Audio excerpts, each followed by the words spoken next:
Magandang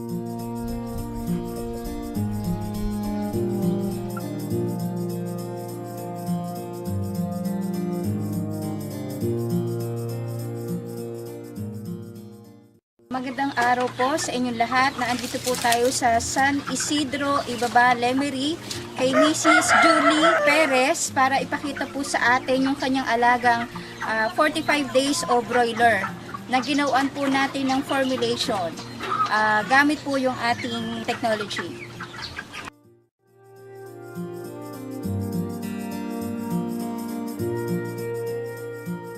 Magandang tanghali po. Ako po si Julie Perez ng San Isidro, Ibaba, Lemery, Batangas na may alaga po akong manok. Then ginagamit ko po yung sa formulation ng atobi natin. Ito po yung aking ginawang mix na formulation. Maganda po siya nung ginamit ko. Bumigat po yung manok ko at nawala po akong stress kasi sa feeds ko napakamahal. And then nung ginamit ko po yung formulation natin, medyo iba-iba po yung aking pag-aalala sa pangapakain sa kanila. Kasi kumukonsumo po ako ng isang kaban.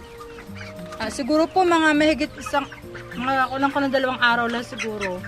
Pero nung gumamit po ako nitong formulation, 3 araw. 3 araw at mahigit siguro yung nung gumamit po ako ng formulation natin. At malaking bagay po ito. Medyo bumigat po yung aking manok. Mabigat na po ito ngayong manok ko. Dati po ay magaan lang siya. Kasi nung gamitin ko po itong formulation ay 26. Nito April 26. Bali ay tumatakbo po siya ng 8 days lang. Yun, nung gamitan ko po ng formulation natin. Nung una po, kasi feeds po napakamahal. Tipid po kasi patuka. Pero nung may formulation po, yan po ay talagang punong-puno. Ito po. Doon, sa inyo, ang dami panlagay. Kaya napakaganda po ng may formulation talaga. At punong-puno po yan lagi ngayon. Dati po nawawalan talaga ng patuka at nag-iisip ako, sabi ko paano kaya? Ang mahal ng patuka. So, sa tingin nyo nakatipid kayo? Nakatipid. Sa konsumo ng feeds, nakatipid pero po. hindi naman tinipid yung manok. Yes, hindi natipid yung kanyang paglaki. Napakagaling po ng formulation na ginawa ni Ma'am Ana ni Ma'am Luz. Napakabuti Mga po. ilang alaga niyo po ma'am to? Itong mga nakikita natin Sige. mga manok. Yan po dati, 162 eh. Namatay nga kasi sobrang init ngayon. Sobrang init po ngayon. Malaking tulong po talaga ang atubi kasi mainit po. Mainit po ngayon eh. Pero nung pinapakain ko po siya ng atubi, napakalaking tulong po. Yung pinaghalo-halo ko po na ingredients natin sa formulation. Crack na mais po. Ayun pong rice bran natin. Yung kung tawagin po natin ay darak. At saka po soya meal. And then copra meal, yung pong ating niyog. Kasama po ng molase. Ito po, sinagyan ko po ng molase din po yan. And then ito pong atubi natin. Ito po. Bali po yan ay 5 mga sangkap na pinaghalo-halo ko po dito. Sa patuka ko po sa broiler 45 days. Mrs. Perez, noon nag-alaga kayo ng broiler, yung unang-una ho, ano mga na-encounter yung mga problema sa pag-aalaga? Mga sipunin, mga sakatin po sila at hindi po mabilis talaga lumaki. Hindi ko pa natutuklasan yung atubi. Mga ilang days nyo inaalagaan siya? Mga 40 days din po. 40 days? Mhm. Mga anong weight nakukuha nyo? Mababa lang po noon. Baba na. Mababa lang po ang timbang noon. Mga Hindi ko pa natutuklasan yan. Siguro mga isang kalahati lang po. isang kilot kalahati Mhm. lang sa 40 days. Tapos ang kinain naman? Nako, ang kinain po ay madami pong patokano nang nagagamit ko. Ginagamit. Until finally, so nag-isip ba kayong sumuko sa pag-alaga ng manok? Hindi po, ganito po yun. Kasi nakikinig po ako sa radio. And then nakikinig po ako dyan. Tapos mahilig naman po ako talaga yung sumubok sa mga bagay-bagay. Kahit nga po mahal, binili ko po talaga. Narinig ko po yun. Kinuha ko po talaga yung number sa nagsasalita po, tinext ko po siya kasi binigay niya ng number. And then, inirefer po ako dito kay Dr. Dennis sa Tagalipa. Doon ko po nakuha yung OTB. Tapos so ngayon, nung gumamit na Ayun, kayo, sa full noon po gumamit ako. so ito yung ginagamit nyo mga commercial pigs, dinadagdagan nyo lang Dinadagdag ko lang po. sa pakain at saka sa inumin. Yeah, opo. Okay. Nung natuklasan nyo na tong technology, ano naman ho ang mga mga mabuting nagawa nyo sa inyo sa Wala pong amoy yung sipot. Wala pong amoy yung dumi niya. Kaya lang po yan nagkakaamoy kasi pag nabubusan ng tubig. Kasi po di mo maiwasan matapunan po ang mga manok na tutumbahan yung mga lalagyan. Yun lang po. At sinasabi ko rin po dito sa mga kapitbahay ko, gumamit kayo ng RTB. Talagang sinasabi ko rin po sa kanila, gumamit kayo ng RTB kasi malaking bagay. Dahil kahit nasa malapit, pwede kayong mag-alaga ng kung wala kayong space, pwede kayong gumamit niyang mag-alaga kayo ng manok. Ganyan po. Ay mga dati naging problema nyo ho dun sa mga sakit, nakatulong ho ba yung... Ay, malaki pong bagay, nawala po ang sipon ng manok. Nagkakasipon man po, hindi po nagtatagal. Nakaka-recover agad. Kasi po yung masustansya po talaga ang ATB talaga. Doon ko natuklas. Nagpagawa po ako ng formulation. Ako, ito po maganda. Napakaganda po talaga ng formulation. Ito pong aking pagpatuka po ng manok is isang buwan na po, 30 days. Sabi ko, ang manok ko po ay 106 na po.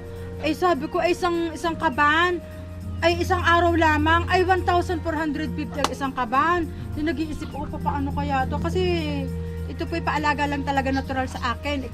Yun nga po, ka-Facebook ko si Ma'am Luz. Bibili ako ng sabi ni Ma'am Luz, sige bumili ka ng ATB dito at ngayon, binigay niya sa akin yung number. Sabi marami akong tanong sa formulation. Sabi, bigay kita sa nutritionist kay Ma'am Ana. Yon. Si Ma'am Ana nagbigay sa akin ng nutritionist yung formulation. Bumili ako doon sa feed meal, nagbigay naman sila sa akin. Tumipid po. Tumipid po ng 2 araw. Ng 2 araw? Yes. At tapos, yung pagbigat niya, kamusta naman o? Mabigat po. Mabigat po. Tuwa-tuwa po. Mukhang na-overweight nga eh. Mukhang na-overweight. Siyam na araw lang po yun na ginamit ako ng formulation. 9 na araw lang.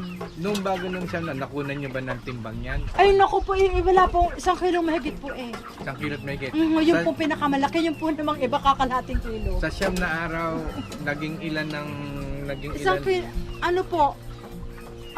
di mahigit, 1 kilong mahigit lang po. And then, talaga kakalahating kilo?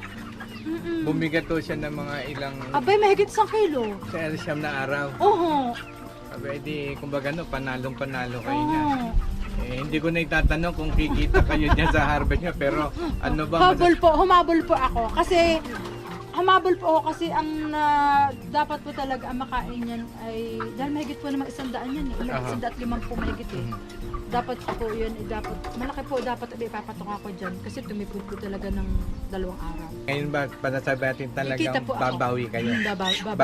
Babawi po ako. Kasi ibig sabihin ng babawi, medyo magandang kita talaga yung magandang kita, maring doble o triple. Kaya makakabawi. Makakabawi po ako. Dahil po dito sa formulation natin. Julie, ano po yung maiiwan nating mensahe para sa ating mga kapwa mag-aalaga? Ang aking pong encouragement sa ating mga mag-aalaga ng mga hayop, pwede pong gamitin ng RTD na kahit po marami po tayo sa mga magkakapitbahay, pwede po tayong mag-alaga po ng ating mga manok or baboy na gamit po natin ng RTD kasi wala po yung amoy yung pong dumi niya. And then ginhawa po talaga pag kami RTD, hindi po masyadong sakitin ng ating mga hayop. Napakaganda po ang tangkalikin po natin ang ating produkto na ito. Pwede po natin gamitin din po siya yung mga dumi, pwede pong ilagay natin sa mga halaman, pwede po siyang i-spray din po sa mga ating mga naluluin na mga halaman po para magkaroon po ng sustansya yung ating mga halaman. Tulad po ngayon sobrang init, pwede po tayong kahit ilagay po natin, idilig po natin, magiging press po ang ating mga halaman po. Yan po ang akin na po i-deliver para po makatulong po sa ating mga magsasaka or mag-aalaga po ng hayop. Ma'am, pwede nating i-mention yung inyong numero para pwede kayong tawagan or i-text para doon sa kung ano pa yung inyo pong maibibigay na payo sa ating mag-alaga. Kung kayo po hihingi po sa akin ng payo po or magtanong po kayo sa akin, ito po number ko, 0926-246-2199. Julie Perez po. Maraming salamat po, Mrs. Julie Perez. At ito po ang inyong team at to be si Miss Annalisa Bachar.